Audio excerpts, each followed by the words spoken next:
অস্ট্রেলিয়ার বিপক্ষে ঐতিহাসিক জয়ে বাংলাদেশের পেস বোলিং ইউনিটের ভূমিকায় গর্বিত সাবেক কোচ অ্যালান ডোনাল্ড। হোয়াটসঅ্যাপ গ্রুপে এখনও তাসকিন হাসান মাহমুদের সাথে যোগাযোগ রেখেছেন এই দক্ষিণ আফ্রিকান কিংবদন্তি।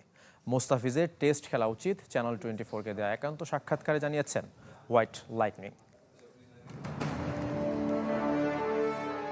বাংলাদেশের পেস বোলিং বিপ্লবের অন্যতম কারিগর অ্যালান ডোনাল্ড টাইগারদের নিয়ে কাজ করেছেন 2 বছরের কিছু কম সময়, তবে রেখে গেছেন তার পদচিহ্ন। হাসান মাহমুদ, তাসকিন, এবাদতদের মধ্যে জয়ের ক্ষুধা তৈরি করে গেছেন এই আফ্রিকান গ্রেট।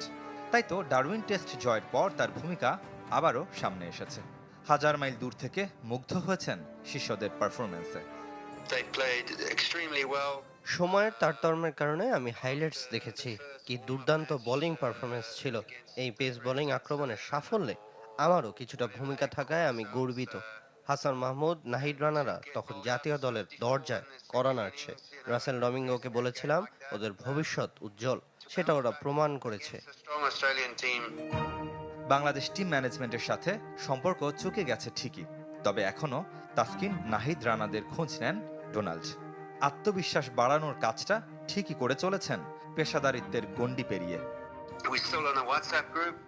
আমরা এখনো হোয়াটসঅ্যাপে একে অপরের সাথে যোগাযোগ করি, পরামর্শ ভাগাভাগি করি। আমি আসলে এই গ্রুপটার ভক্ত। আমি এমন মানসিকতা তৈরি করতে চেয়েছিলাম যেন ওরা নিজেদের উপর বিশ্বাস রাখে এবং ভয়ডরহীনভাবে খেলতে পারে। মনে হয় সেই মানসিকতা এখন এই দলটার মধ্যে তৈরি হয়েছে।